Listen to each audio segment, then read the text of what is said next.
خير يا دكتور؟ لا خير ان شاء الله، مش عايزك تقلق خالص يا كبير. انا شفت في البيت ده عجائب وغرائب يا سبحان الله بصراحه، يعني لدرجه ان انا بفكر جديا ان انا اعمل كتاب اسميه عجائب الخلق والتفسير في بيت الكبير.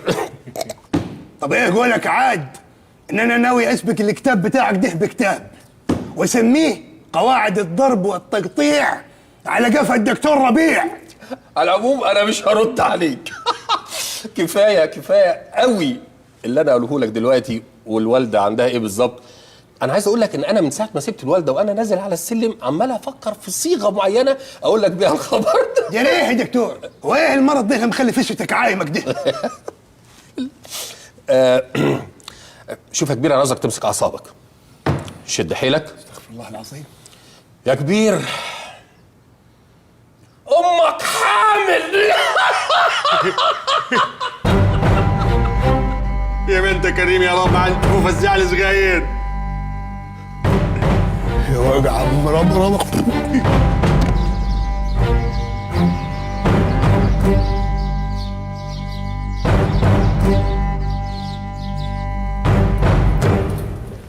وحد الله يا كبير، ما تعملش في روحك كده. لا اله الا الله.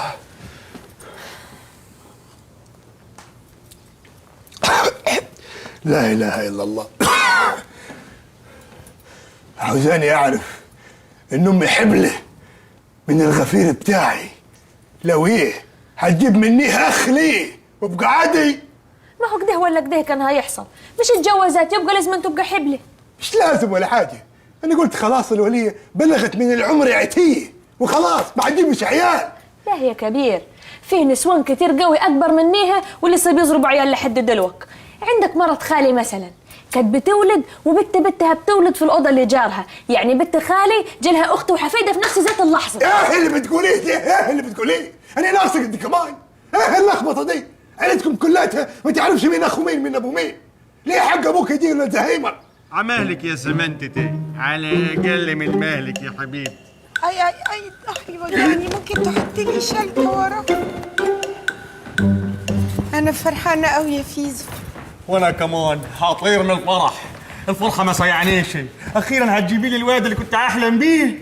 عاوزك من هنا ورايح تخلي بالك على روحك، تخلي بالك على روحك زين، تدلك ما بقيتيش لحالك، بقيتي تنين. انت ولي العهد المنتظر، عشان كده عاوزك يعني تكير قوي على نفسك وعلى في بطنك. يلا تجدعني يا حماتي وجيبي لنا المحروس عشان يلعب مع عيال الكبير.